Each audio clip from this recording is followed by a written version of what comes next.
is, do we really need somebody in our family to die of a heart attack for us to get our stuff together and start taking care of our body? How long will we keep this up? You know, that insecurity is there showing, hey, I'm the teacher. I am not the monster. I'm inviting you into a growth journey. Come learn. And you're like, right? I don't want. The more you get out from social, from the people that means you, because you're not feeling confident to have social experiences, the more distance and more isolated you grow. So it is, the body holds the lessons that we need to learn. And the insecurities are all there as teachers. The opposite of insecurity is purpose. If I have purpose, I'm confident. But the antidote to insecurity is action. The body of your dreams will not bring you happiness if you cannot appreciate the one that you have now.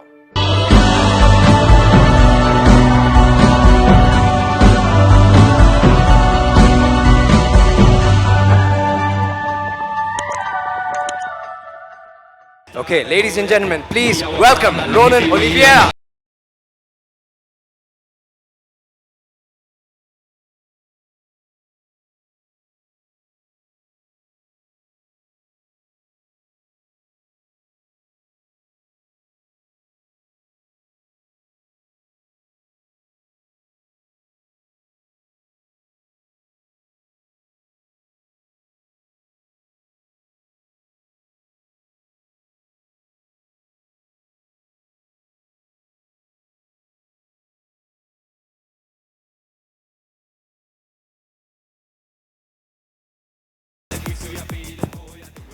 Ladies and gentlemen!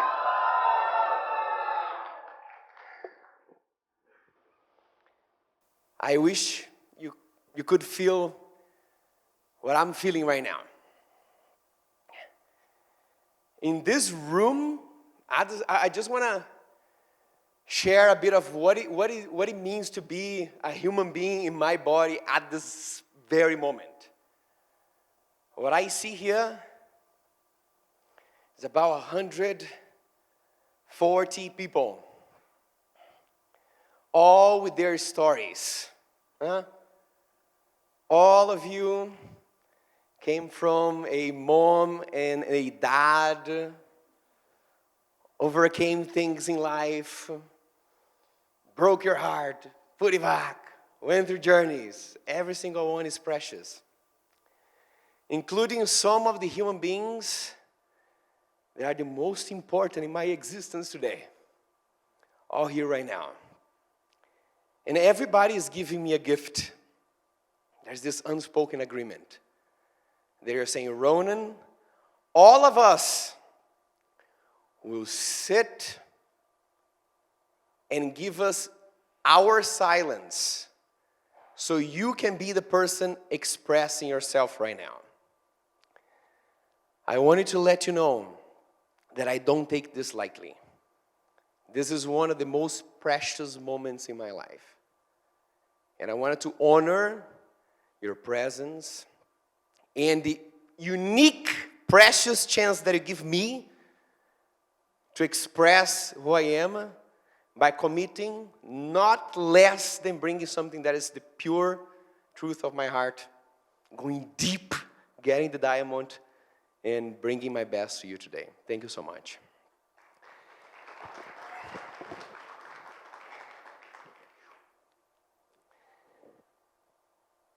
I want to ask, there was a time I met with Lisa Nichols. Anybody heard about Lisa Nichols?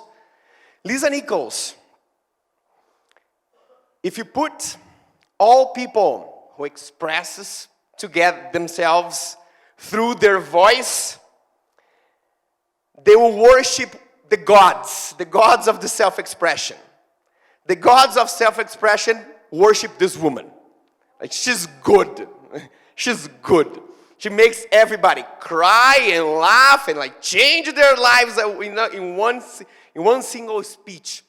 And I met her in 2015 once in Costa Rica. I met her several times, but that time was the first time that I could ask her a question. I said, Lisa, I want to know, tell me the secret. Give me, how do you do a talk that moves people from the heart? She said, there's one thing that I want to let you know. Always start your talk with a powerful story. And it doesn't matter what you do, don't start the talk with the activity. So what I'm going to do now is that I'm going to start the talk with an activity. So what I want to invite everybody is to stand up with me a little bit. We're talking about body confidence. And the body is here, so let's connect with the body just a little bit more. I wanna invite you guys to do something with me. There's a morning routine that I do every day that I call the Peaceful Warrior morning routine. I use a couple of exercises, and 3 of them are Qigong-based exercises. Anybody practice Qigong here? Yeah. So the first one is a Qigong shake. And the way that you do this is that you drop on your heels and you push the earth down.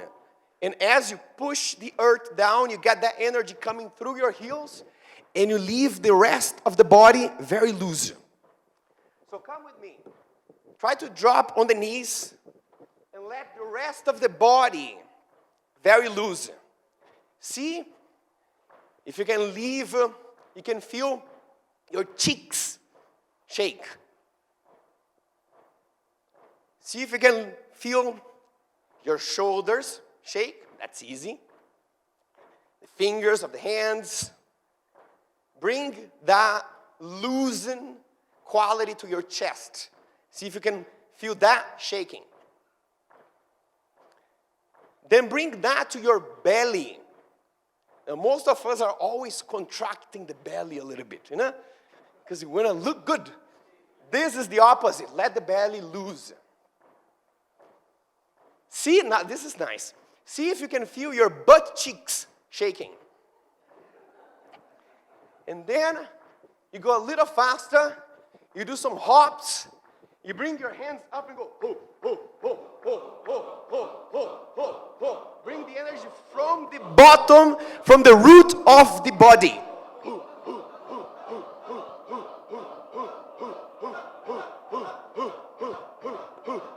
Every time you touch the ground, that energy comes through up with the hoop sound.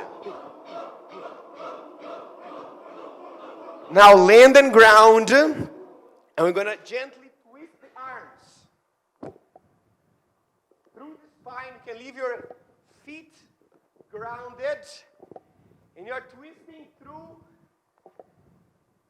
your hips, and your arms are gently tapping the back of your body. If you leave them loose enough without hitting the person behind you, you will find that the hands hit the back at a specific location. This is where the kidneys are. What is sitting on top of the kidneys? Does anybody know? Adrenal glands. What do the adrenal glands produce? Cortisol. Cortisol in microdose is what we are producing now, just giving it a little bit of a vibration, just so the mind can be awake and the body can be grounded. And then lastly, what we're gonna do is that we're gonna use hands and we'll tap on the breastbone. There are 2 energetic points here, just behind the clavicle, just below the clavicle. And in the middle of the breastbone, just behind, we have the thymus gland. It's the headquarters for your immune system.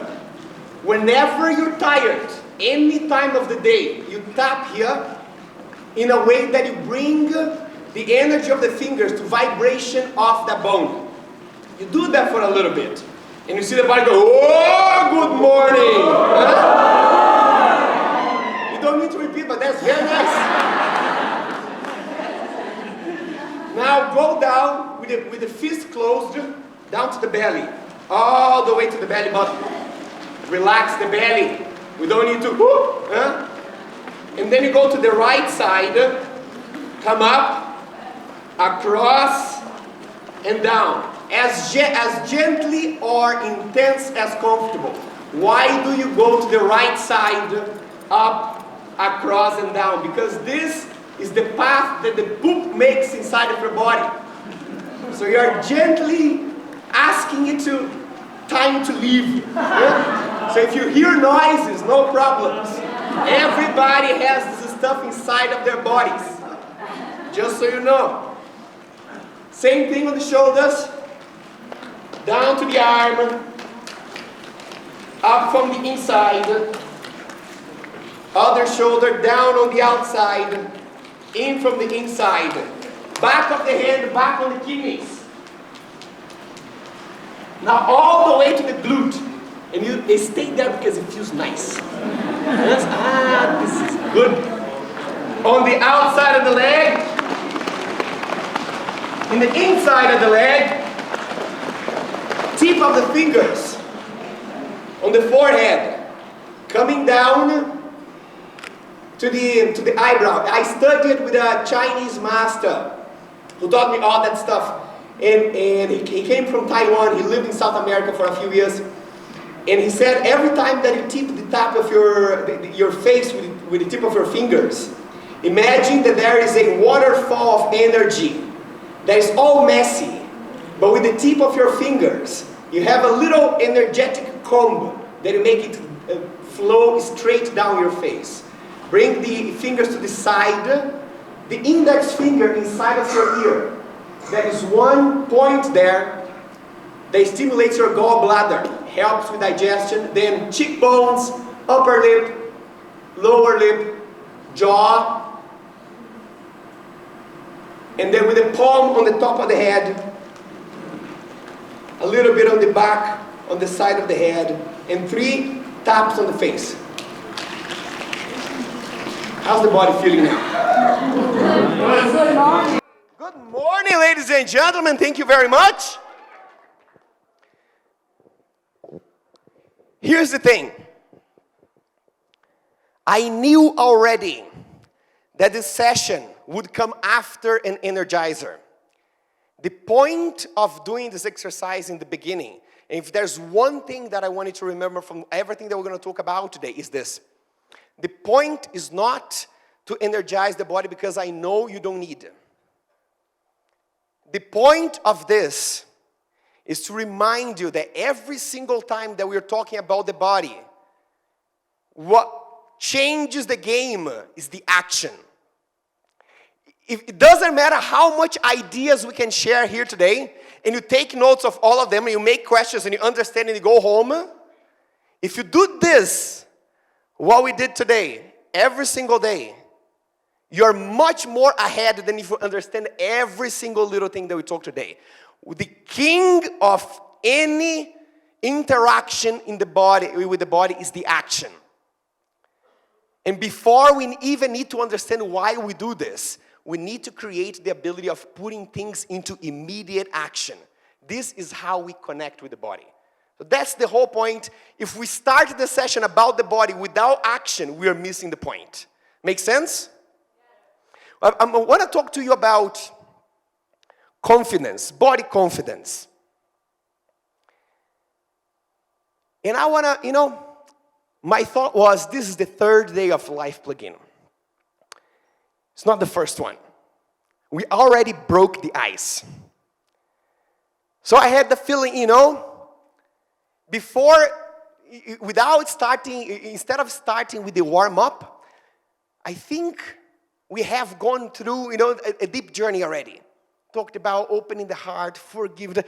We can go straight into the juicy stuff. So I want to know if you guys are ready to go straight into the juicy stuff. I want to see this not with a yes, but with the attitude. So I want to ask you something. When we talk about body confidence, we're talking about a duality between confidence and insecurity. They are both sides of the same coin. They exist together, and they cannot exist without the other. It's just like left and right, front and back. And for us to understand the confidence, we need to be able to look at insecurity in the eyes. If we are afraid to acknowledge insecurity, we can never get close to confidence because they are the same. If insecurity is there but it's under the rug, guess where the confidence is? So I want to ask you one question. We experience body insecurity several times a day. It's not something that happened when I was a kid. Many of you may have experienced this during LifePlugin. And here's the question. How many of you felt a little bit anxious before going to a meal because you knew you could lose control? Because you knew people would judge by looking at what you eat? Hey, raise your hand. How many of you felt a little bit anxious before going to a meal? Interesting. Nothing wrong there. We're just acknowledging the experience. How many of you felt a little worried after a meal? So far, I did it again. How many of you found a way to distract the mind after a meal so that you didn't need to face the worry of the insecurity after what I just did? That is one of the strategies, right? I eat, I have a behavior that I'm not really cool with, and then I go straight into Instagram, straight into a conversation, straight into something else because I don't want to give this space to think, that it happened again. How many of you felt a little bit insecure going through the ice bath today, but not because of the ice, but because people would look at your body? Beautiful. How many of you, and this is where the acknowledging, the power, the strength of acknowledging insecurity comes, didn't go to the ice bath today, not because you were tired, not because you're not interested, but because you were a little bit insecure on how people would look at your body.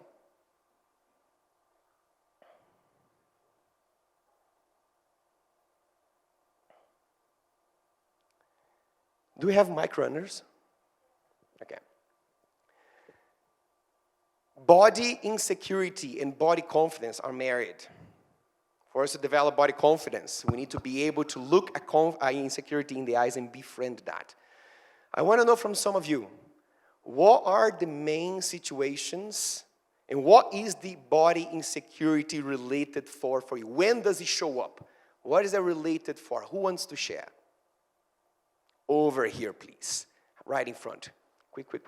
Hi, so my name is Krishna, and just to add a bit of context, like I grew up, never really having much of a problem with my body, but I was in a long relationship where there was a particular term, the term is Swami, so it's associated with a smart person with a round belly. And it was a pet name that sort of caught on, and it stayed. And when I think about that, or when I think about any other story, it sort of comes up, and I experience it again. And one of the other ways in which it comes up a lot is like, not when I'm living my life, because I'm a very confident person, but when I'm looking back, so when I'm looking at photographs, or I'm looking back at something, and then there's an instant judgment that comes in, that like, you're somebody who has so many aspects of your life together. Why the fuck can't you get this right? And how does that make you feel about yourself? Small, very small. Thank you, brother. Thank you. Begin. This is beautiful. Over here in front, please. Quick. Hi, Ronan. Hi, everybody. I'm Ravisha. So I've been blessed as a chubby kid since I think the age of 8. And I never fit the typical paradigm of what a slender person would be like.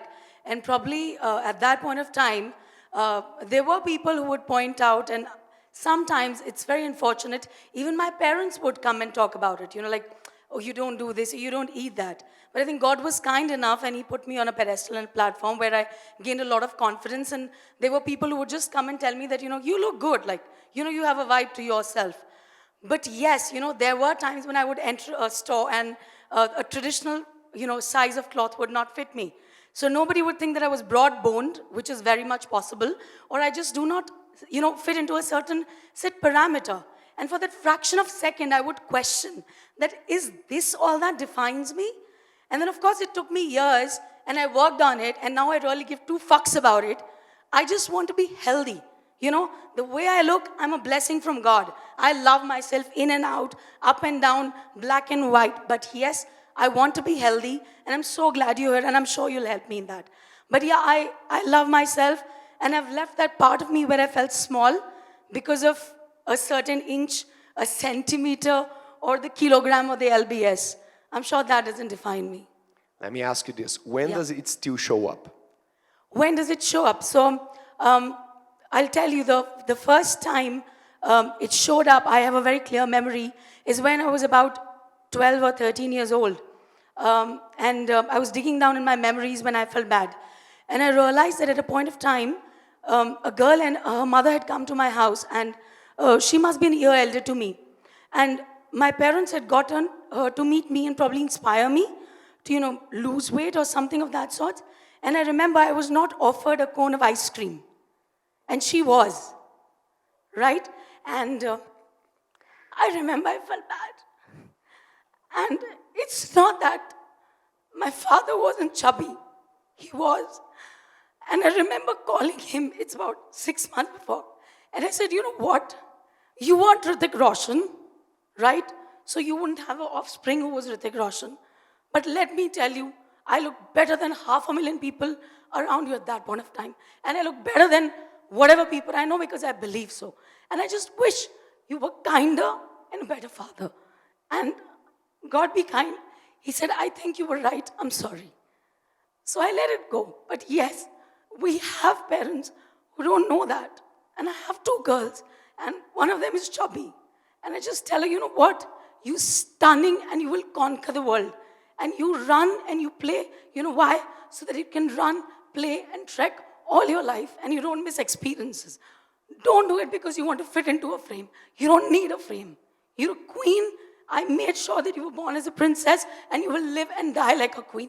And I'll make sure of it. So, yeah. Wow. Who feels this strength? You have a lot of strength in you. Thank you so much. Body image is one of the biggest topics on body confidence. There are 2 others predominant. One of them is your health. Sometimes you don't have the connection with the body image, but you are insecure about you may be close to dying. And the third one is performance. Not everybody connects with that. But every now and then, when you get to an event like LifePlugin and you do yoga with everybody, you say, but I cannot do that, right? And then you feel a little bit shy, you don't go, you stay in the corner. Or if you go to an exercise, you go to vacations and people are playing football, volleyball, whatever, it's the performance type of insecurity. Anybody that has the health type, my insecurity shows up about my health. Over there, let's get one more person to share. This lady over there. I do feel I have no stamina. There's a misconception if you're thin. I was an extra small forever. I delivered a baby and I became extra large. And I think there was a misconception if you're leaner and you probably have more stamina. I think these are not related. And I felt that at every stage. And I'm trying to work on it to improve every day, I feel. In what situations does the insecurity show up? Actually, I just raised because I felt it's related to health. I'm not very pertinent to the insecure part of it because I'm mostly exercising alone, especially post-COVID. So I think I haven't exposed myself to that situation. It's mostly in the house now, so yeah. Beautiful. Thank you. The health part of insecurity sometimes shows up not when you are appearing in public because it's not about body image, but it's when you are going to bed. Right? Put your head in the pillow, and then you feel the body a bit heavy, a bit stuck, the breathing is not so good, and you're, a bit anxious that I'm not taking care of it. And I don't know for how long I'm going to keep this up, and I don't know why my children are modeling after me.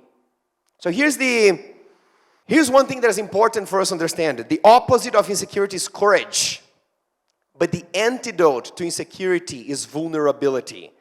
That is why the first step after action, after doing any type of action, is being able to name your challenge. This is what I'm facing. When you don't name the challenge, it has power over you. When you name your challenge, you bring yourself up to power. You ground yourself and you can look at it in the eye. You can befriend it, you can understand it, you can dissolve it, you can work with it.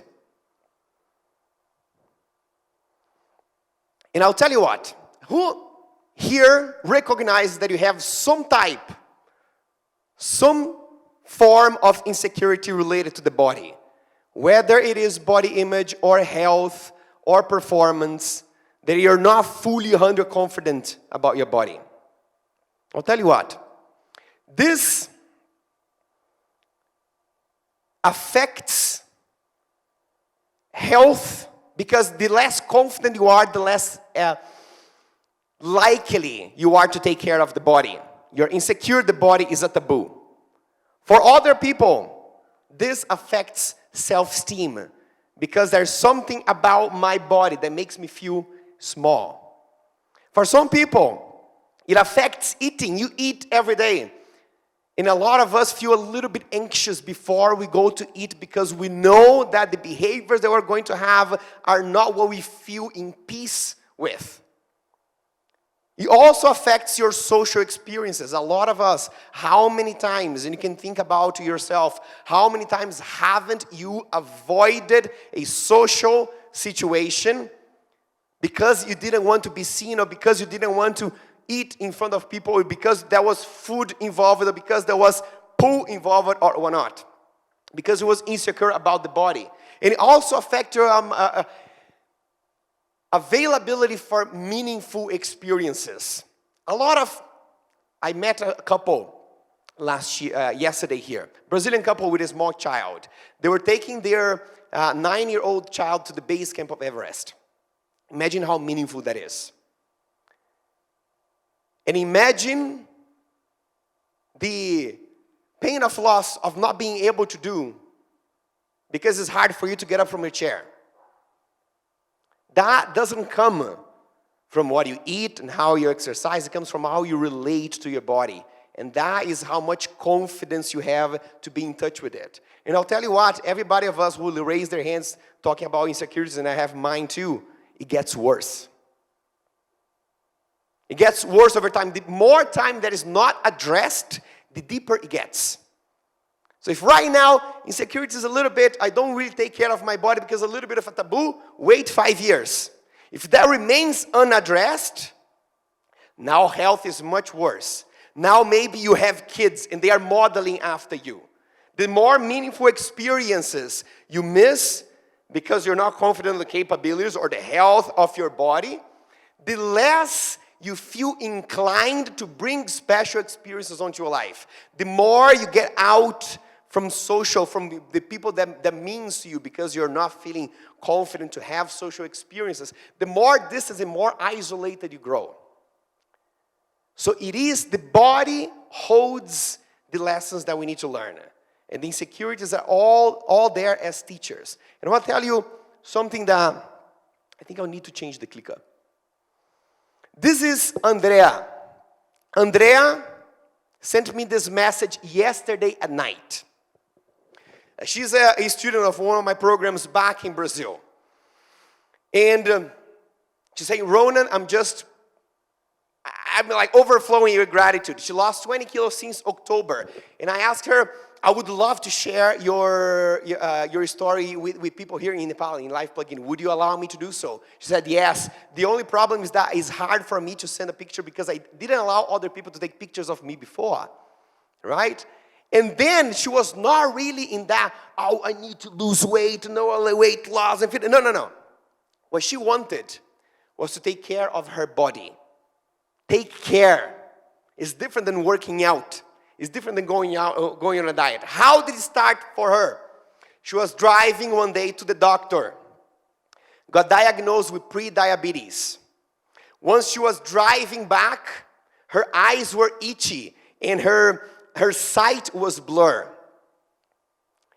She was 50 years old. The doctor said, by 52, if you keep this up, by 53, you're blind. By 55, you're dead. Then she went home. She said it was like magic. I went home, I opened Instagram, and I saw your profile for the first time. Tools of marketing. Yeah? You need to be grateful for those. And she started doing 3 little things that I'm going to share with you, and things changed. The next one is Roger. Roger sent me this message yesterday. The synchronicities, I didn't ask. The guy is tagging me in a story. He's going through a program of mine right now.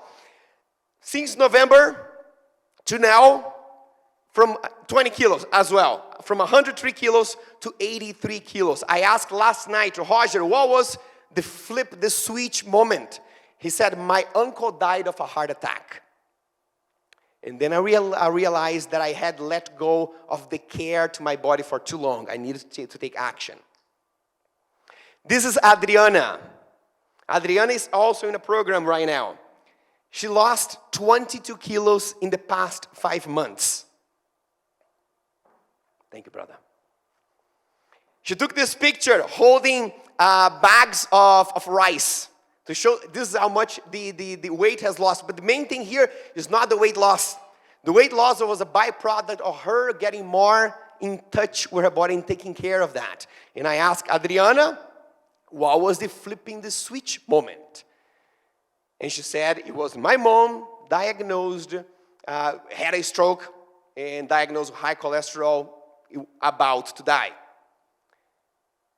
And so those stories, they keep on repeating.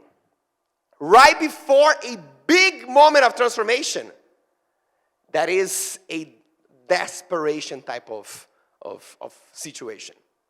And my question to myself, that's what I investigate, and to you as well, is do we really need somebody in our family to die of a heart attack for us to get our stuff together and start taking care of our body? How long will we keep this up? You know, that insecurity is there showing, hey, I'm the teacher. I am not the monster. I'm inviting you into a growth journey. Come learn. And you're like, right? I don't want. Until it's too late. They were not in a conference like this. They don't have communities like this. They didn't have the circumstances that we have to open the eyes and wake up and start taking action. They needed something disastrous to happen, but we don't. And I'm grateful that they allow me to share their stories so we can draw some of our energy from the loss that they had. And the way that I think that everything that we need a little bit more is a bit more of fear and a bit more of rage. That's the only thing that we need more. And they are beautiful things. You know, if I am there in this mental jiu-jitsu, here are things that I need to work on my health, but I don't. The only reason why we don't is because we don't have enough fear, enough rage. They are not bad things. Our bodies and our minds are capable of a spiritual chemical reaction. That you add fear and rage, you multiply this by vulnerability, and poof, comes love. Fear and rage alone, toxic. But fear and rage saying, hey, I have an insecurity here. I have a teacher inviting me for a lesson. I need some help. Now love comes and you start growing and things start changing. And later on the body transforms. So everything that we need now is to realize, what is this behavior that I have that is holding me back? What is this? Is this overeating at night? Is this not sleeping? Is this avoiding exercising? What is this main behavior that keeps me in that uncomfortable comfort zone that prevents me from learning the lesson? I just need to look at the behavior and say, this is what it's done to me. I need to set the boundaries. I need to say, enough now. so I can start working on growth. Does that make sense? So this is what I'm going to ask you now. And this, keep on a piece of paper if you have it, because at the end of the session, I'm going to bring this. I know that there's many behaviors that we all need to work on. I also have mine, including around the body and health. But out of the behaviors, which is the one that you're the most pissed about? Keeps on happening, my goodness. Every single time I said I'm going to do things well, and then beer comes in the weekend, oh shit again, right? So I know now I will take care of my energy, and here I am overworking until 4 a.m. once more. There is one thing, is the sweets, or is the not eating, or is the not exercising, or is the over-exercising. Take note of one, quickly. Keep that in your mind. I realized that there are two types of people that are unsatisfied with their bodies. The number one type is the one that sees the body as the thing that carries your head around. That's the only reason for me to have a body, is because the means of transportation for my head. Who resonates? Right? Raise your hand if you resonate. I know that there's more people. Like, the only reason, the only value of this thing is that it takes my head to meetings. Right? And then, it's very hard to take care of the body because you have no relationship with it. You're disconnected from the body.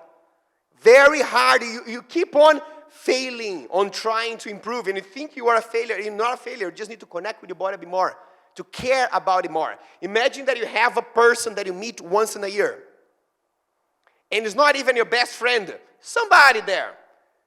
And you say, no, I need to improve my relationship with that person. How much energy do you think you have to start working on that relationship if somebody you really don't care about and you see once a year? Never going to happen. You need to start spending more time, sharing more experiences, caring a bit more. The second type of person that is not satisfied with their body is the opposite. Is the one that is obsessed about it. Is the one that is exercising so much, taking so much care of the diet, becoming so healthy to an unhealthy degree.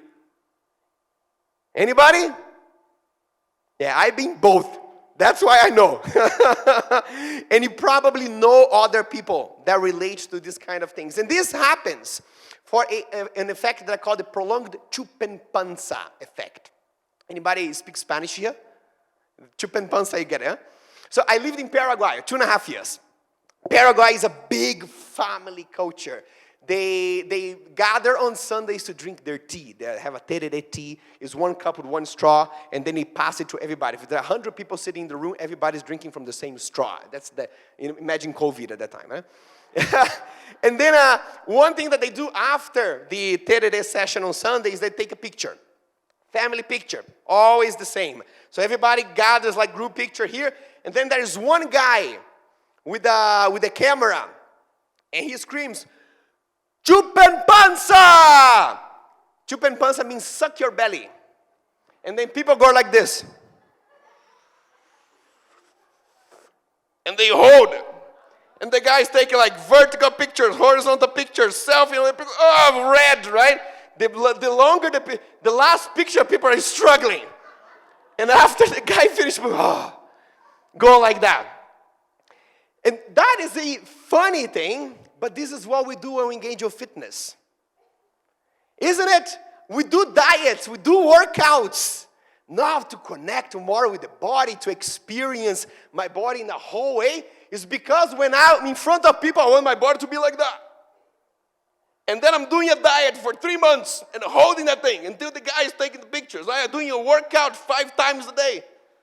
Eventually, after 6 months, I go back to where I was, and now I'm thinking that my body has a problem, that I am weak in my personal because I cannot stick to a healthy diet. No, I was not sticking to a healthy diet to begin with. I was sticking to a chupenpanza protocol. And then what you see in those families is that either there are people who go to the picture and they do this, and there are people who don't go to the picture anymore because they say, I cannot keep up with this shit. You guys go, you guys pretend. This is the two type of people. One of them that is obsessed, And the other's like, I'm not even connected. You guys play that game. There is something in the middle. The something in the middle, the way that I learned, the something in the middle was this. I started going to the gym because of this guy. This is me when I was 9 years old. When I was 9 years old, I got a lot of bullying in the school because I was this skinny kid. And they laughed at me, they pushed me around, they slapped my head. And when you were a kid, you don't understand that. Everything that you understand is that other kids are treating me in an unfair way. I didn't do anything for them. Everything I did was being born in this body. It feels very shitty. So at that time, I knew I wanted to change. I felt I was a weak kid. I didn't want to be a weak boy. I wanted to be a strong man. There was one reference of what becoming a strong man meant. Conan the Barbarian, ladies and gentlemen. It is media. This is what the fitness media sell us. And I bought into this for many, many years of my life. So a strong man is the one that has big muscles.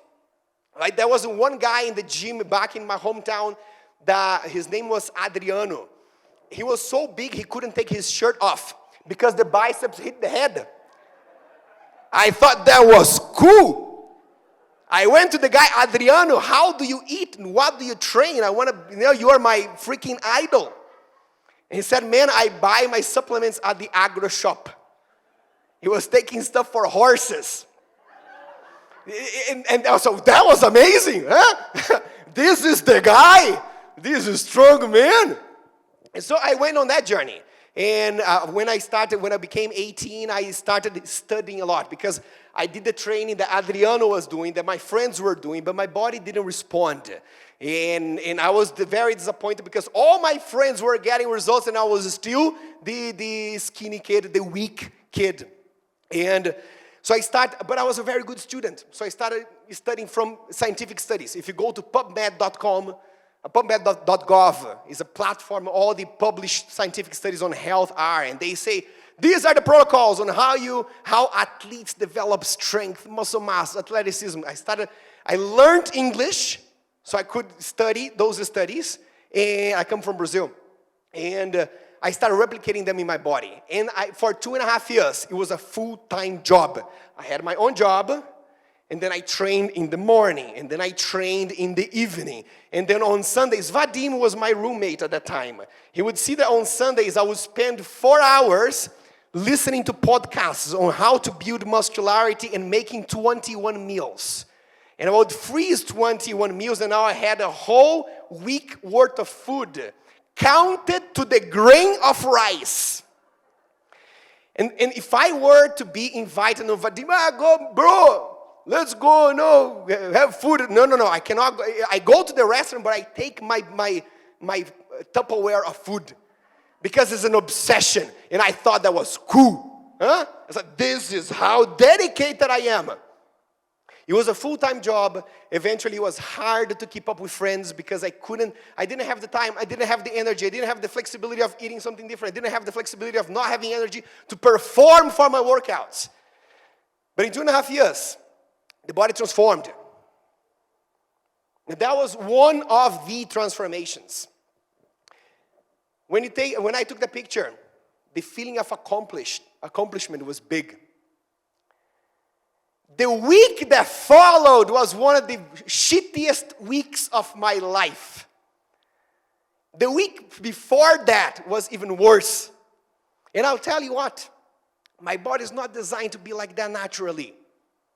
So for the body to be in that state is an unsustainable routine with a feeling of hunger and irritability and low mood and low energy and a full-time job to keep that shitty state that cannot get better. Eventually you realize that you cannot keep this up. But when you cannot keep this up, you become a little anxious because you learned that this is what becoming a strong man is. So now if I cannot keep this, does that mean I'm still a weak boy? So that's exactly what I felt, When I realized I was still the insecure child but with a lot of muscles on top. And I realized that's not what the body is for, ladies and gentlemen. That's not what health and fitness is for. It's not to get away from the body. It's not to disconnect from the body. It's to get closer. It's to get more confident. It's to get more intimate. It's to get more. It's for life, not for life to be harder. Fitness is meant for life to become easier, more whole, and not more empty. This is when I realized that needed to be a different way. From now on, what leads my practices of health and fitness is how can I connect to my body, develop confidence. And confidence turns out is not the way that the body looks. It's not the way that the body performs. It's the attitude that you have towards it.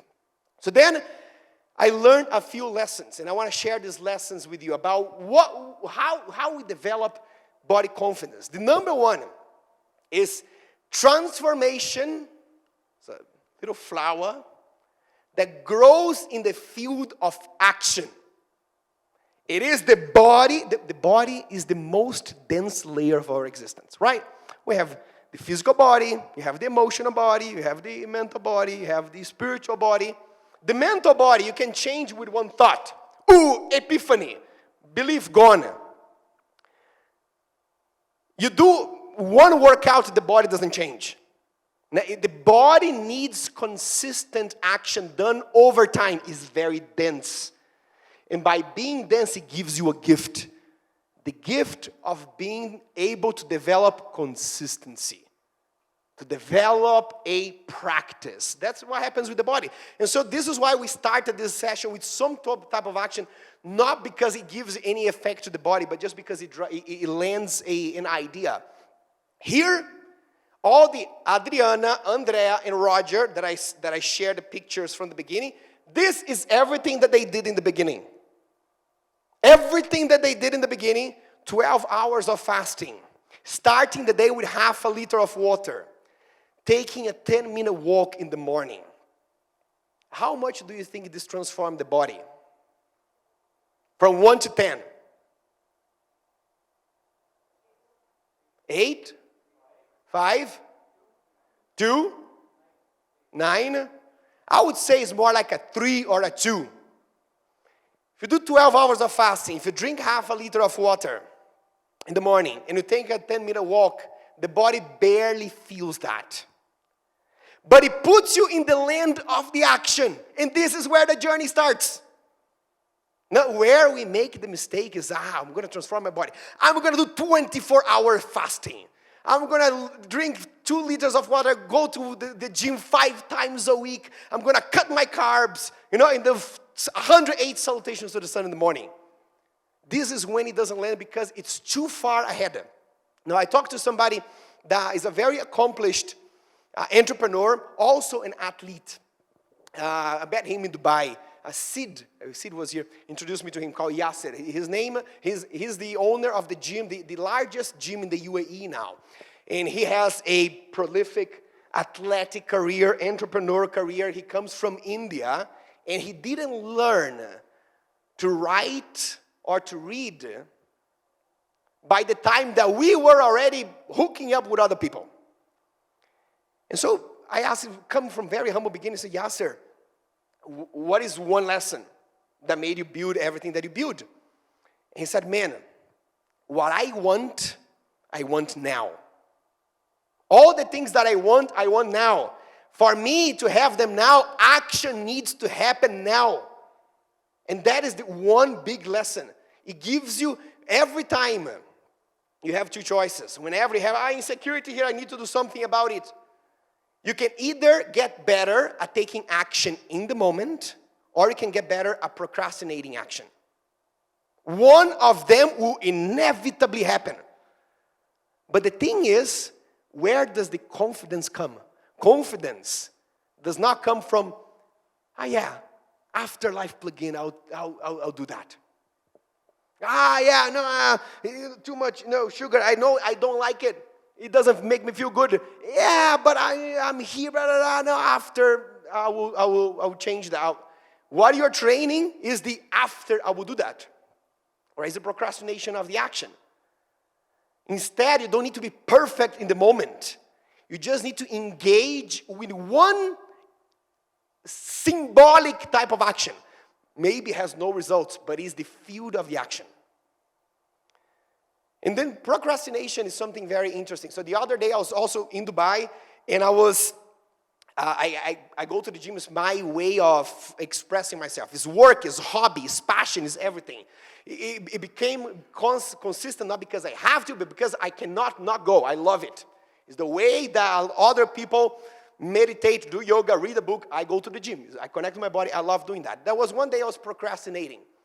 And then I didn't go. All good. Second day I was procrastinating again. And then I was checking with me, is my body tired? No, it's not. So it's not the body that is not asking to go. It's the mind that is somewhere. Then I started, what is it exactly that I'm procrastinating? It was leg day. Leg day is heavy. Squats, hip thrust, right? It's not the most pleasant thing. It was a very long week of hardcore work. I'm feeling, you know what? I need some treats. I don't need to. So I said, you know what? I know that going to the gym will make better, will improve the state of my mind. Instead of committing to a whole day of hardcore work, I'll go and I'll do my warm-up. I just broke down the whole thing. I'll just do the little step. I'll focus on one thing. I'll go to the gym and I'll do my warm-up. And I call it a day. My heart rate goes up, my mind is good, and then from then on I'm done. And so once you decide on a small slice, all the things that procrastinate, so I can do that. I don't feel resistance towards that anymore. I can just do that little step. And then most of the times what happens is that you realize that once you do the first step, you focus on the next, the immediate next, and then the immediate next. And then at some point you're so energized that you do the whole thing, and that's what happened that day. And to me, we have a taboo with procrastination. We think that if I procrastinate, it means that I'm weak in my character. It's not. Procrastination doesn't mean, it's not a sign of weakness in your character. Procrastination is a language of the brain that if you translate into English, means, bro, focus on something a little smaller. That's all. It's not you cannot do this, you're not worthy, you're not strong enough. It's just the challenge that you have, the step that you have in front of you is too big. Cut in a small slice. That's all we need to do. And then action comes. So what I want to take you 10 seconds to do, quickly, from the top of your head, think 5 things related to body, related to health and fitness that you're procrastinating. In the paper right now. If you have 10, you put 10. Brainstorm, okay, these are the things I'm procrastinating. Maybe it's something to do. Maybe it's something to learn. Maybe it's looking for going for a checkup. Maybe it's looking for a coach. Maybe it's joining the gym. Maybe it's drinking more water. Maybe it's getting my sleep routine together. A couple of things that I know I want to do, but I'm pushing back. Quickly, 5. This is number 1. Now, get the first one in the list and cut it to a thin slice. The thinnest that you can say, I can do this. There's no resistance. If I'm procrastinating something, it's because it's too big. What is the thinnest slice that I can say, that's like a joke. I can do that. There is no resistance anymore. Think of the smallest version of the first action. And now you have power of action. And transformation grows in the field of action. That is the phrase that puts it all together. The opposite of insecurity is purpose. If I have purpose, I'm confident. But the antidote to insecurity is action. By focusing on action, we are growing confidence. Because we are in the game. Second lesson here. The body of your dreams will not bring you happiness if you cannot appreciate the one that you have now. I want you to think a little bit about what is the body of your dreams. Think about it. Just visualize what the body of your dream is. And there's no problem in having a body of your dreams in your mind. Everybody does. Maybe is related to an appearance. Maybe is related to what he can do. Maybe is related to what he feels like. But there is an ideal in the mind of most people, and there's no shame about that. Then think about how willing are you to make efforts? If you know exactly what to do, how willing are you to fight with everything that you can to achieve the body of your dreams? And then you think, why is it that I'm willing to give so much for that body? And how can I give more to this one over here? Because the only way, when I was on that journey of transforming my body, there was a meditation that I did in the hard months, that I was visualizing it. So, when I get there, it's going to be amazing. That's how we talk about in our minds whenever we are going towards the body transformation. Visualize the body of where you're going forward, and remember how amazing it's going to be when you are there. When you look, you take the picture, you take the shirt, or you feel strong, whatever it is. For me, that was what was moving me at the time, and I was embodying that feeling. So, wow, that's why I'm going to go through one more day of suck. What you're doing there is not nurturing your satisfaction when it happens. Think about the pattern, the signal that you're giving to your mind at the moment. The signal that you're training your mind to become better at is, whatever happens in the present moment is unacceptable, needs fixing. And the best is yet to come. So guess what I felt when I arrived at the peak shape? It was not like, oh yeah, the happiest day of my life from here onwards, I'm, for happy ever after. No, my mind had been trained to say, whatever is at the moment is not acceptable. The best is yet to come. This happens when you don't build a practice of appreciation towards the present moment. We need to be able to appreciate whatever form we have, whatever feeling we have, because that's the only way that we're going to appreciate when another form comes. It's the muscle of appreciation. There are two ways of doing that. One of them is reframing your thoughts with one specific exercise of appreciation done in scientific research called functionality appreciation. How does that work? You think about what your body can do for you. Just for a moment, get a little bit off the body look and think about what is the gifts of having a human body. What can a body make possible for your experience as a human being? There are many things, but in scientific research, they classify 6. One of them is physical capacities. This is what the body provides you. That's the most obvious. You can walk. You can lift things. You can lift a child. You can hug somebody that you love and lift them off the ground, right? You can get off bed. You can balance. You can run. You can move across. You can express yourself with movement.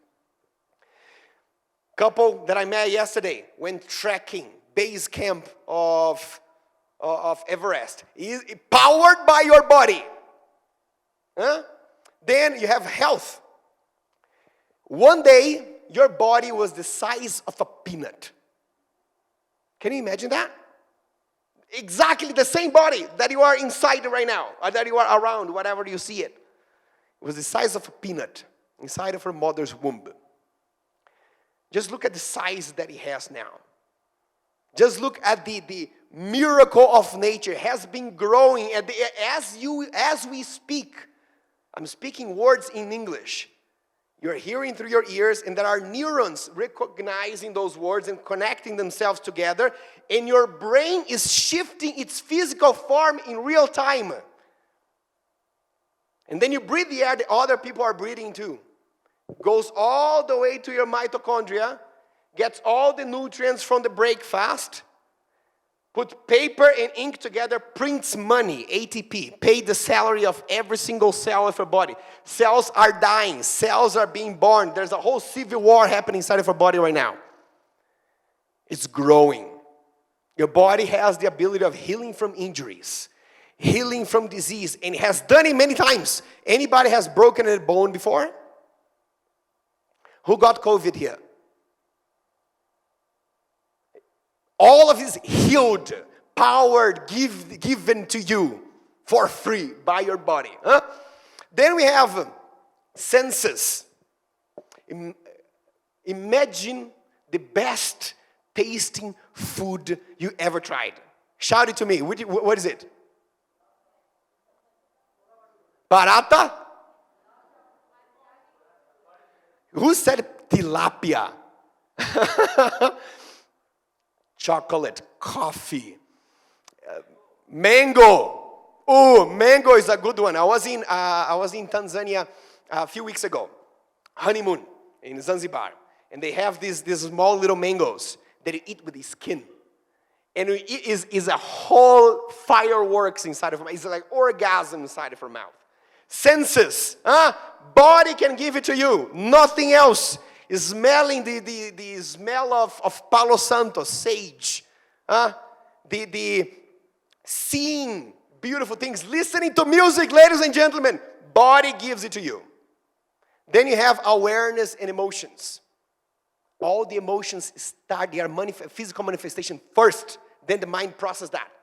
Think of moments of happiness that made you cry. Think of moments of anger that made you lose it so you could honor a boundary. Right? Think of being energized, feeling energy or feeling present, powered by your body. Then communication. Right now, talking, listening, laughing. How amazing is it that the body is capable of laughing?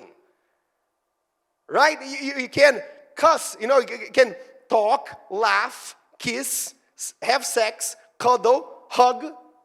A lot of times in this order. Right? If it is a party, it's in this order. That is the progression. Powered by your body.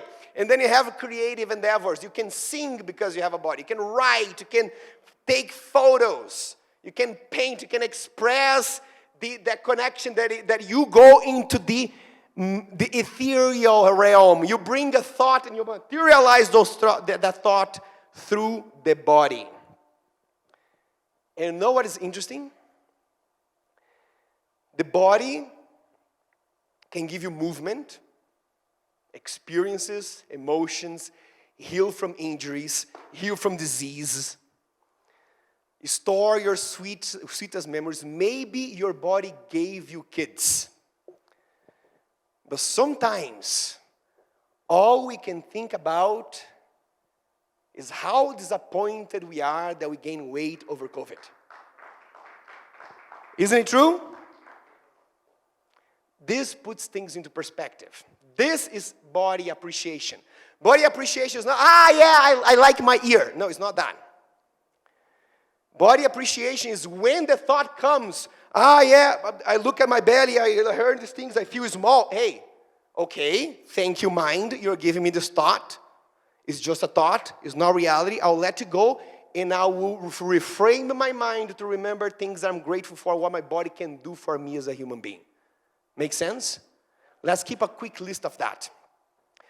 In your paper, try to write one thing for each one of these categories that you are appreciative of your body. 6 things that your body do for you that you really appreciate.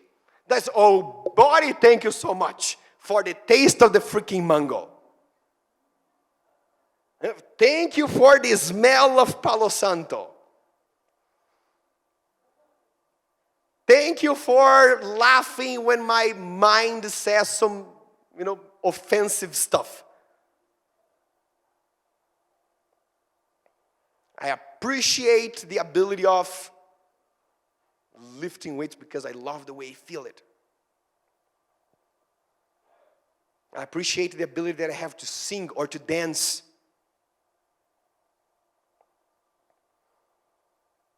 I appreciate that sometimes it gives me sadness so I can honor people or situations that are important to me. All good? Let's move on. There's a second way of appreciation. Appreciation is not only reframe your thought. When I spoke to Adriana, the one that was carrying the bags of rice, in the middle of the journey, she said that it was pretty hard sometimes for her to take care of her body. To be mindful of her eating, of her exercise, to do things that felt good. And quick side note here.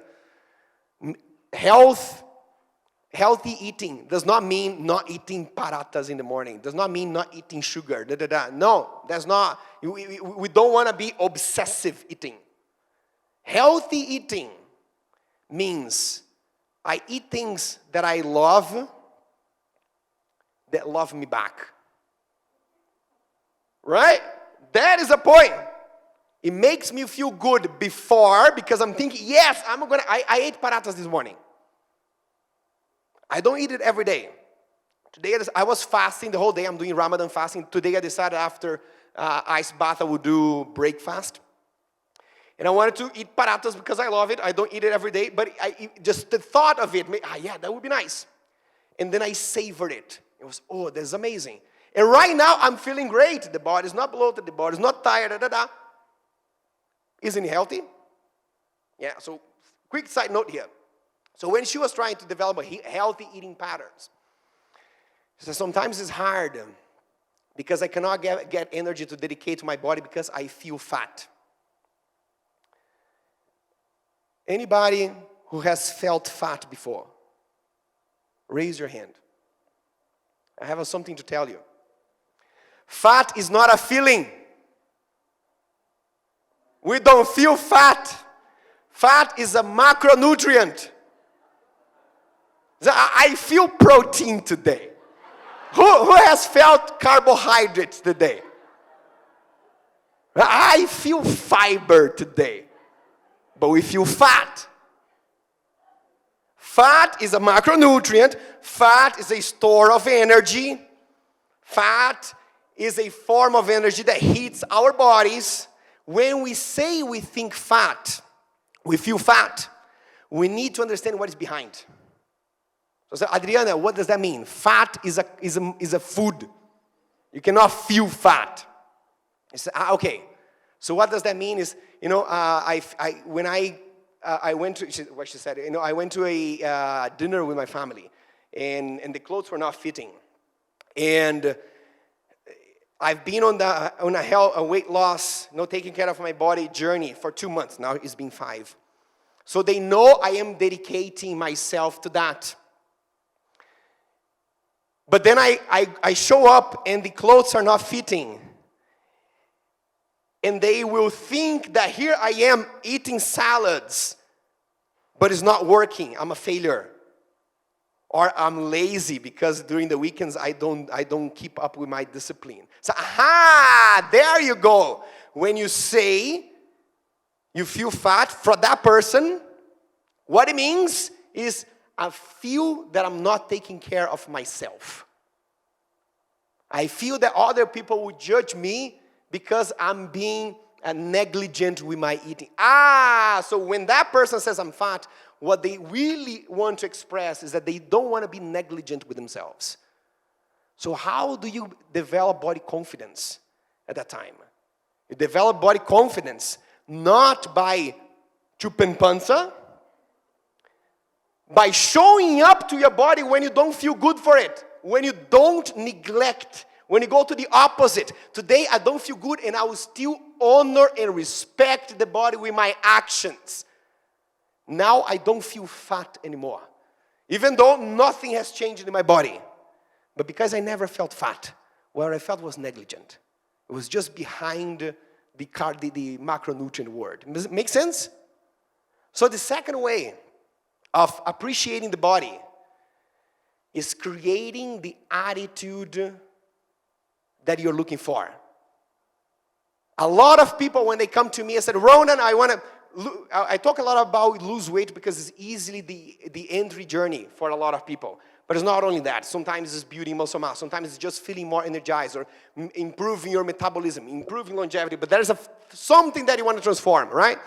and you say, I want to transform my body because I want to feel more confident. And you're not going to transform your body to become more confident. You're going to become more confident, and that will transform your body. You transform your body because you are nurturing confidence. Confidence is not a state. It's not a state that when the body looks in a certain way, performs in a certain way, has a certain cholesterol, triglycerides, blood work result, then I feel confident. It's not that. And I have a story to show. I work with an Olympic athlete. I worked with 2 Olympic athletes before already. And one of them is a lady. Not only she's an Olympic athlete, she's smoking hot. She didn't win her competition, but she won a medal of the most beautiful Olympian. She's stunning. And then she's usually on magazine covers, And then one day, and it's the body that other women look at, say, give me that body, I'll be confident. And then one day we went with a group of friends for a little weekend, kind of in a house, and people were like bringing food, blah, blah, blah, and she went crazy. Like she lost her control and ate a lot of food that she didn't want. No problems in celebrating food, but she did things that she didn't want. On the next day, his self-esteem was at the ground level. It's still looking like a magazine cover. But the confidence is not because of the state. You know, if she took a picture, people would pay $1,000 for that picture. But it's about the attitude. It's when you don't show up to the body with integrity, you feel insecurity, regardless of the state. And the opposite is also true. If your body is not in the dream state that you have, but you're showing up with integrity, this is when you feel confidence. No, this is Adriana picture, right? Holding the 20 kilos of rice. Her body is not in the state that she wants to be, but she feels in the best moment of her life because every day she wakes up, drinks a glass of water, go for a walk, fast a little bit, engage in exercise, makes mindful choices of food that makes her feel good. Go to bed in a time that gives rest to the body. She's present. She's showing up to the body. That's what gives confidence. So appreciation is not only reframing your thought, but it's also taking care even when you feel off. Make sense? Here's the main lesson that I learned. What we want is not a body that looks good. At the end of the day, what we want is a body that we love, honor, and respect. And these are not necessarily the same things. They can be. But only if the process that takes you there is a process of expansion. It's a process of connection and not a process of punishment. The opposite of insecurity is resilience. But the antidote of insecurity is self-care. Here is how we develop confidence, is by taking care, not by beating. Law number 3 is what brings results is doing the basics well done. What is the biohacking? How should I cut carbs, ketogenic diet? No. What brings results are the things that you already know. That's why in talks like this, I don't bring too much of, hey, we should eat healthy, eat more vegetables, move the body. Everybody knows that. And it's doing the basic, the things that you already know, that your parents knew, that your grandparents knew. These are the things that really have an impact in your health and in your body. We're going to talk more about action points in the breakout session today. So if you have more questions about how do I do this, what is that? We're going to do the breakout session only for that.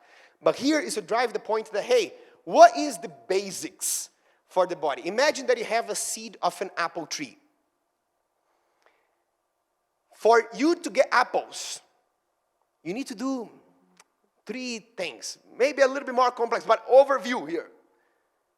Put the seed in fertile soil. Give it water, give it sunlight. And then guess what? The seed has a line of code run by nature that takes care of the process. Becomes a plant, becomes a tree, have leaves, have flowers, and poof, pops an apple. You don't need to get a round piece of sugar, add fiber, add water, painting red, put it there. No, you have a seed, and you do three things. Fertile soil, a little bit of water, a little bit of sun. Give it time. One day your body was the size of a peanut. And it has a line of code that nature knows how to run. For your body to be in its best version, you don't need to do a lot of biohacking and this and food and this and that. No, you need to do the basics. You need to, the metaphorical, soil, water, and seed. Soil, water, and sun. And then, usually, what we do is that we think body speaks two languages. Diet and workout. Right? Whatever I want to lose weight, diet, workout. I want to gain weight, diet, workout. I have diabetes, diet, workout. My dad died heart attack, diet, workout. Diet and workout is just one part of the puzzle. It's like just the water. No fertile soil, no sun, just the water.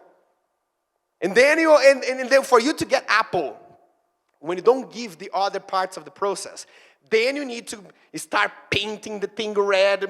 How do you make the apple sweeter? You add sugar. How do you make it more red? You paint it.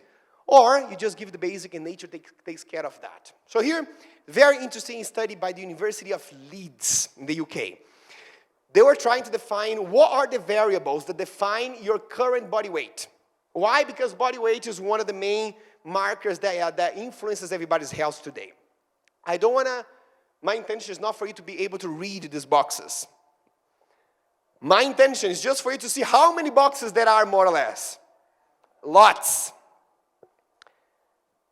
This one over here, the purple one in the middle, represents all your diet. All the veggies, all the proteins, all the fat, all the paleo, all the keto, all the vegan, that little box. The orange represents all your exercise. All the walking, all the running, all the swimming, all the dancing, all the workout, all up there. CrossFit, there. Look how many others. It is a holistic process. And then when you classify those things, what you get is something like this. When you classify all those boxes into categories, the conclusion is that you still have nutrition and exercise, and they are still primary drivers of the body. They are still king and queen. They are not the only ones. There's the whole realm. But if you want to improve anything in the body, food needs to be taken into account. Movement needs to be taken into account. No way around that. They are drivers. But then you have primary supporters. Primary supporters can make the effort on the drivers easy, or they can completely sabotage the makes of the drivers. Who are the primary supporters? Sleep and stress. These are the ones, okay, I'm driving my body with exercise and nutrition, and then I'm supporting those results with sleep and stress management. All those things have a third layer of supporters. They are the ones on top. You have your external environment, especially your connection to nature. Nature or environment is an extension of your body. If you grow and you live in artificial environment, the extension of a body is also artificial. If you spend more time in natural environment, the extension of our body is natural and resourceful. Second one, human connection. A lot of the times the conversation is like this: Ronan, I know what I should be doing. My problem is the doing. It's not the knowing. And then what happens? Okay, I'm trying to do my intermittent fasting routine or whatnot. But it reaches home at night. I'm, overworked. I'm like a workaholic. And then I get home, and because I'm always working, I'm never connecting with my family. There's no human connection there. So when I get home, there is a feeling of unease. There's a feeling of emptiness. Because the people that I live with, there's no connection. There's something there with my wife, with my husband, my kids, but I'm not very present. That gives me a feeling of unease. I go to food. It's not because you don't have strength of character. It's just because the missing piece is human connection. Whenever we are feeling lonely and isolated, it's much harder to find energy to take care of ourselves. When you're more connected, there is more care about the energy that you show up for others, how you can take care of others, your place, your role as a role model, how you influence other people, how happy you feel about yourself so you can take care of yourself. So that, human environment, human connection, and your sense of purpose. People who believe they have a sense of purpose, that there's something bigger than themselves, they get out of the hospital twice faster. If they go to the hospital for a serious accident, serious car accident, what research has found is that people who believe they have something bigger in their lives, whether it is work, whether it's their relationship, whether it's something that they're dedicating themselves for, they heal twice faster. This is the third layer of supporters. And then you have all of this going through a filter of mindset. The way you transform your body is by driving exercise and nutrition with supporters of stress and sleep, human connection, environment, and sense of purpose. The way that you keep that transformation is through your way of thinking. Right? Your body is a physical manifestation of your way of living. It's that. It's the way that you live your life, it's the habits that you have, it's the way that you think about, and the body is just a reflection of that. What keeps your way of living is your mindset. So this is when we start to think about, where do I start? And where do I start? We're going to do a very quick assessment here. From 1 to 10, I wanted to give you a score for yourself. Nutrient richness. How satisfied are you with your nutrition? And you don't need to know what is a good nutrition and what is not. How satisfied are you? How do you feel? Do you feel that your body gets all the nutrient it needs and none of the food that gives you trouble? 1 to 10, put in a piece of paper right now. Just write down nutrient richness, score, 10, 9, 8, 1. Quickly to the next one. Frequent movement. How often, how frequent do you walk, stand up, and stay active versus sitting, laying down? How easy is it for you to move your body in both low intensity and high intensity, running, jumping, lifting? 1 to 10. Sound sleep. How would you rate the quality and the amount of your sleep that you get every day, normally, from 1 to 10? Inner stillness. When we talk about stress management, how calm, balanced, and grounded do you usually feel in your current lifestyle? 1 to 10. Deep connection. How do you feel about the closeness of your connection with other people? 1 to 10. It doesn't need to be a lot of people. It can be 3 people that speak the language of your soul. And sync with nature. How connected do you feel with nature most of the time? This is not only going, and hugging the tree, right? This can be through spending time in a park, outdoors, but also it can be getting sunlight in the morning, getting darkness, avoiding artificial light in the afternoon, so following the circadian rhythm. It can also be eating seasonal food or eating more organic food that comes from nature. There's also connection with nature. From 1 to 10, how's that going? And then sense of purpose. How happy are you with your sense of purpose in life? And this question is as broad as you interpret it. From 1 to 10. It's a subjective, and you know it. So once you have this little assessment, you have a compass. Because exercise and nutrition are drivers, if they have a score that is less than 7, this is where you start focusing on. If exercise and nutrition are already on 7 onwards, then you start looking into sleep and stress, bringing them to 7. Once they are on 7 onwards, Then you go for environment, human connection, sense of purpose. And mindset is present in all of them. Mindset works together with each one of those. If we want to talk more about actions, action points about that, we have the breakout for that. Law number 4 is fitness looks radically different for different people. There's an experience that I had. Back in the time I had my photo shoot with the body looking, and now I have my body looking much more natural than it is for me. Sometimes I hear, oh man, you look so fit here. Huh? And then it's, why are you not fit anymore? Are you not the fitness trainer? So interesting, what do we understand fitness by? What is fitness? And how does fitness manifest itself? The trouble here is that there are different types of bodies. And we don't recognize that. Imagine that you have a truck and a sports car. You put the truck off-road, it thrives. But if you make it compete on the highway with a sports car, it sucks. But you get the sports car and put off-road, it's a failure. Different types of cars, different types of advantages. Bodies, there are many types. But we have grown to recognize one. Today, if you go on Instagram and you put hashtag health, hashtag fitness inspiration, this is what you see. Is one type of body for men, one type of body for women. For men, muscular, incredibly ripped. For women, thin, curvy. You know that woman over there? She's holding a fruit, by the way. Most people can't notice. Huh? You're welcome. So then, what you do is this.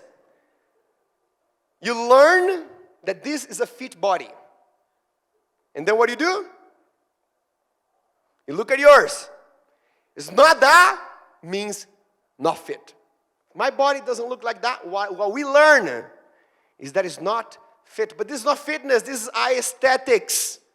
Nothing wrong about aesthetics. I love it too. But fitness is the capability of your body to go through challenges and recover from it quickly. You go up 3 flights of stairs. You're almost dying at the top. Low fitness. You go up 3 times upstairs. Takes you 30 seconds and you're new again. High fitness. Like that. Doesn't matter how many veins you can see. Huh? But we learned that this is what fitness is. And we don't realize that there are different types of bodies. And so here's the thing that I learned there. We use fitness to serve the ego. We use fitness because we learn, this is how I'm going to get recognized. How I get validation. But when you use fitness to serve the ego, the body becomes a slave to the mind. You don't use fitness to get close to the body. You use fitness to make the body your bitch. Huh? I don't feel confident. I don't feel beautiful. Body, give that to me through the opinion of others. We don't do this out of a bad heart. We do this just because the only way that we learn. We are immersed in this media, and this media sells these ideas to us. That's why until we question that. But then, what would fitness look like if it was to nurture the innate gifts of the body? What would fitness look like if you don't use it to force your body into being something that it's not, but if you use it to transform the body into what the body wants to become? This is a book called Athlete by Howard Schatz. What he did is that he took pictures of Olympic athletes. These are #1 in the world in their sports. This is a body that was trained to the highest ability a human being can possibly imagine. Look at the diversity. Look at the different forms. Right here you have bodybuilding, weightlifting, rhythm gymnastics. Fitness looks radically different for different people. When you do it, not to force your body to become something that the mind wants, but you do it to allow the body to become its full expression, express its full power, become what the body wants to become. And so to me, the real meaning of fitness is having a body that is capable, that is strong, that is fast, that is powerful, that is capable. Huh? And not just a body that is good for pictures, that is good for things that we face in life. You know, I was working with a friend of mine back in the day. Back in 2019, we went to Bali for LifePlugin adventure, and we climbed a volcano. 2 years before, a friend of mine went. And I was training him, and he said, man, we are going to climb the volcano. I went there. It's beautiful. You go there before sunrise, and people are hugging and crying and seeing the miracle of nature, right? And the guy was there. I said, man, we are going to Bali, but people want to climb the volcano, man, and I don't want to do that. I said, man, why don't you want to do this? Bro, it's going to mess up my training. Why are you training? Why are you training if it's not to get a body that allows you to climb a volcano that most people cannot do, so you can enjoy one of the sweetest memories in your life with your friends? Right? When we train the body so the body can be good for pictures, this is the type of trouble that we get. When we train the body so the body can give you more possibilities of creative expression in life, the whole story changes. We get more confidence. And so here's the quick question, and you can take a few quick notes. How would fitness look like for you if you were 100% confident of your body? Think of that for a second and just put a few notes. What would you do for fitness if you're confident about your body? A lot of us do fitness the way that we do because we want to compensate for the insecurity. But what if I was trying to express what my body wants to become, and there's nothing for me to compensate? What type of movement I enjoy? Maybe I will not go to the gym every time or run like crazy every time. Maybe I'll do some martial arts. I'll do some rhythm gymnastics I always wanted to do as a kid. Or maybe I would do weightlifting because that's what I really love to do. Just think about that for a second. The opposite of insecurity is beauty, but the antidote to insecurity is self-expression. Now, we're going to run a little faster because the time is running out. Law number 5, an old habit needs to be broken and needs not to be broken, but understood. You know, every time that you want to do something and you cannot do it, Adriana wanted to improve the quality of her eating. But sometimes she just couldn't. You know, she would fall back into old behaviors. This happens because of the collision of two parts of you. There's one book that I love called The Mountain is You. Anybody who read The Mountain is You here? Very nice book. It says whenever there is something, there's the internal conflict. There is a mountain that represents you. A mountain is formed by the collision of two tectonic plaques under the ground. And when those collide, ground does this, creates a mountain. There's one part of you that is aspirational. That is the highest part, the authentic part of you that says, I want a life to be different. But there's an old part of you that is attached to something familiar. Because that something familiar one day was useful to you. And they both collide, and that's why we have this back and forth. I want to eat healthy, but sometimes I don't. I want to exercise, but then I give up. There is something, and the way that we try to develop the behavior is to make the authentic one stronger. So, discipline. I'm going to just force myself to go to the gym until it sticks. That contributes, but it's not the solution. The old habit needs not to be broken, but understood. So what you need to do is, if I have an issue here that I can't change, what part of me wants to stick to the issue? If I have a problem that I cannot solve, whether it's a behavior problem or a metabolic problem or overweight or not, that is because part of me wants to stay there. And the question is why? And so, in general form, to reconnect with your body, you need to understand who left behind. If you translate that to weight loss, in order to lose weight, you need to understand who gained it. If it is about eating disorder, in order to stop binge eating, you need to understand who started it, who you were when you started it, and what did that person was gaining from that. And so, this happens for disorder eating, for compulsive exercise. If you want to stop that, you need to learn who you were when you started it. Negative self-talk, body image anxiety, overworking until your body is exhausted. If you want to get rid of that, but you can't, you need to understand who you were when you started it. And this is the main reflective exercise that we do. Every now and then you're going to have relapses. Every now and then you're going to build a new behavior and you're going to fall back. And when people fall back, they think that they are weak in character. But relapse is not a sign of weakness in your character, just like procrastination. Relapse is a meeting with your guru. Every time that you have a relapse, so I'm there paying attention to my nutrition. And then I go to LifePlugin, there's a buffet, I didn't like that, I put the memory under the rug. I don't want to look at that, I failed, I was weak there. No. It's the opposite. It's a meeting with your guru. Don't ignore the guru. Bring him on and say, look at him in the eyes and say, what do you have to teach me? Why are you here showing up? You have a lesson for me. The closer you are to that, the more you learn. The relapse is not a sign of weakness in your character. It's a meeting you with your internal guru. How do you do this? First, you think about the behavior that you took notes in the beginning. Something that you're struggling with. And you can take down or either take picture of the slide to do this reflection. Then you say, okay, that's the behavior I'm struggling with. When did that start? What part of my life did I learn that? How did it help then?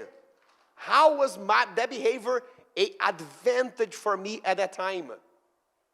Maybe that overeating that today I'm trying to get rid of. Before, what was my way of giving myself love when I felt lonely? Because when I was a kid and I felt lonely at school, I would come home and my dad would offer me or my mom would offer me a little sweet or something. And so I'm using that as a cope mechanism for feeling lonely because that's the way that I received love when I was a child. What does that part of yourself, the past self, is trying to protect you from? When it brings the overeating. Say, I don't want to be overeating anymore. But it brings you because it's worried that you're going to feel lonely. In that specific case. And so what do you need, what that past part of you needs to hear? So maybe that was very helpful for us when we were a child. Thank you for that. Today, I'm already a strong man, a strong woman. And I don't need the sweet to not make me feel lonely. I have people that I love. And I love myself too. Thank you so much. You served me very well. You are now released to go. You understand the old behavior, you don't break it. Make sense? The opposite of insecurity is love, but the antidote is self-awareness, understanding. Why is it that I behave the way that I behave? Second last, adherence grows with knowledge. Action is the most important thing. Taking action right now. But keeping the action going. You can only do it when you're not following instructions. If I tell you 12 hours of fasting, half a liter of water in the morning, walk 10 minutes in the morning, and you don't learn about why that is, you're going to just follow blind instructions. And it can work for a few months. At some point, you're going to get tired of that. Or life will take a different turn, and then you're going to leave that because you don't understand it. Right? How many times we get anxious about doing something that we really don't understand? If you want to adhere to a new behavior, you need to start learning about that. Because the more you learn why, the more you can explain this to others, the more empowerment you have. Think about the things that you are good at. You know about them. You understand them. And that's why you're good. Right? If you want to get good on your health and your fitness, you need not only to follow instructions, but you need inquiry. You need to ask. You need to be curious. You need to learn. And so here, the main idea that I wanted to point out now is take 10 seconds. And when it comes to health and fitness, what are the things that I need to learn? List down right now. Do I need to learn how to sleep better? Do I need to learn how to lose weight? Do I need to learn how to exercise? How to go to the gym? How to build muscle? How to develop good metabolism? How to decrease diabetes? How to feel better about my body? What do I need to learn? Once you brainstorm that, this is how I do it. Let's say I did a breath work session with Mike and my mind is blown and my spirit is blown. I want to learn more about that. So I want to learn more about how to do breath work. Here's how I would do it. I would type how to do breath work on Spotify. I'll create a playlist with the 21st podcast that show up. Then I'll open YouTube. How to do breath work. I create a playlist and I save the 21st videos that show up. And then I go for a walk and listen to everything. I take 1 week, everything that I listen to in that week is that one single topic. It's immersion. It's a brutal approach to learning. And then I go to Instagram and I unfollow everybody. And then I go on search and I put breath work. And then I follow the 21st accounts, 21st hashtags. Every time I'm learning, every time I go for a walk, I'm learning about breathwork. Every time I'm on my computer watching YouTube, breathwork. Every time I pull my Instagram, it's breathwork. In 1 week, you have a broad view of the landscape. You know who are the main authors, what are the main books, what are the main courses, and who is saying bullshit. So from there, you can start going deeper. Now I did that and I discovered Mike. And Mike has teacher training in, I want to do that. There's that guy has a book, that guy has a course. Now I go deep. But this is how you learn. So you say, I need to learn how to lose weight. Same approach. And then just watch what happens in 6 months. What you'll be saying is the first time in my life that I can actually carry on with my actions. Not because the actions changed. It's because now you have more domain over them. Almost closing here. Pass to the next. Number 7, the environment is stronger than willpower. It doesn't matter how well you taking care of your mindset and nutrition habits, but you still have the peanut butter at home. Right? You still have now, but the ice cream is in the freezer. Huh? And then you keep it away for many months. Fine. But one day, it's raining. Huh? And you are in the office. And then somebody ate your kale salad. Put their t-shirt on your chair. Right? That is the day that you go home and you know where the ice cream is. And this works for everything. Environment is stronger than willpower. And environment is not only the physical environment. People around you, ideas that you are immersed. If you want to be more confident about your body in a specific area, whether it's body image, health, or performance, and if you have people around you that are undermining it all the time, you can already know how it's going to be. We know that, you're the average of 5 people closest to you. But not only people. What are the ideas that you consume? When you open Instagram, who are you following? When you open YouTube, what are you watching? When you watch news, what kind of ideas are you letting in? This is also nutrient. It also shapes your brain. So if you want to bring your body and your well-being to a certain state, you need to get immersed with people and ideas that put you forward. And not things that undermine that goal that you have. Because otherwise, you are alone. So let's pass. What foods do I need to keep out of my home and office? Who do I want to learn more from? Who are people who in where I want to go, their role models? How can I get closer to them? How can I learn more from them? How can I read their books, do their courses, or hang out with them? Who should I unfollow? Or what should I unfollow or stop to watch, stop to consume? 3 key things that makes the environment stronger than willpower. Next. After all of that, to me, the key of this whole body transformation is not that I just wanted to transform my body so that I'm confident about my body. To me, the body holds the deepest spiritual lessons that we are here to learn. Because it makes you face your insecurities. It gives you the lessons of consistency that you need to do over time. You can't really, you can't, shit with the body. You can't pretend. It needs work. It requires work. But then also, after that, it expands the light, the love, and the impact that you generated for yourself. This is my dad. In 2019, he almost passed away. He was found unconscious while he was working. And he was taken back home, and he couldn't speak. He didn't remember who he was. He didn't remember what has happened to them. He didn't remember almost anybody. He didn't remember who I was. For 3 months, he needed help having shower. He didn't speak. He sat and he stared at the wall. And you speak to him, and he doesn't respond. I was living in Malaysia at that time. My mom was at home 24/7, needed to learn how to drive to take my dad to the hospital, and she was in the middle of the turmoil. My sister lived in the same city. She would come to support my mom, but then she would go home to sleep and get a little bit rest so she could come back fresh the next day. My mom was just in the middle of all the desperation. I was in the other side of the world, and that was good because every day I could spend an hour and a half on the phone with my mom, and then an hour and a half in the phone with my sister. So I could refresh their energy. And we were a whole system to support what my dad's body was going through. We didn't know what it was. Nobody knew what it was.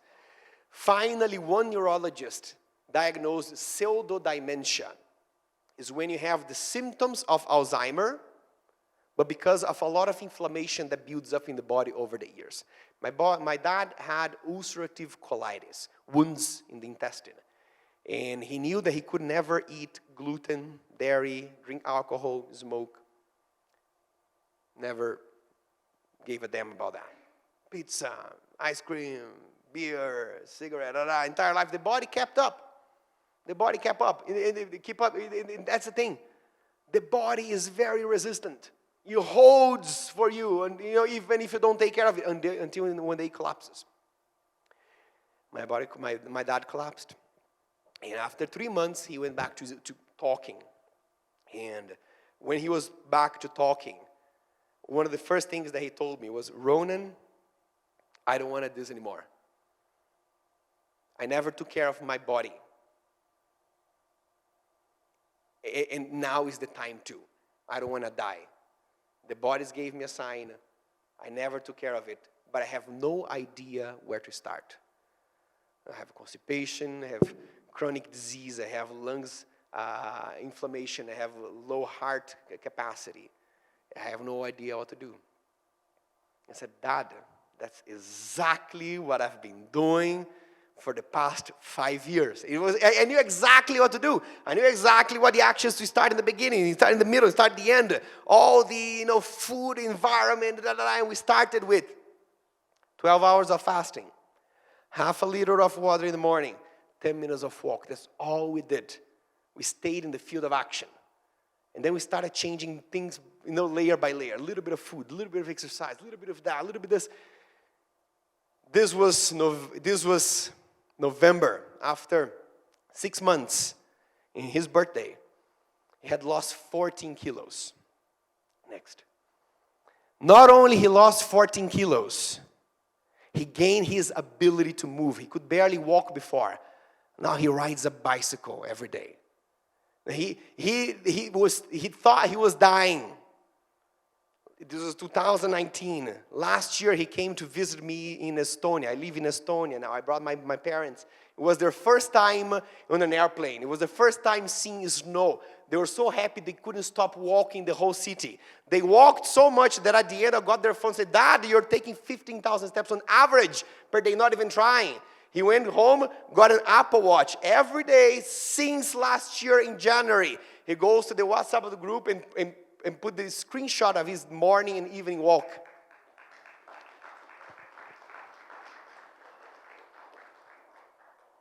Next one. This is when I look at this boy. And I realize how strong he is.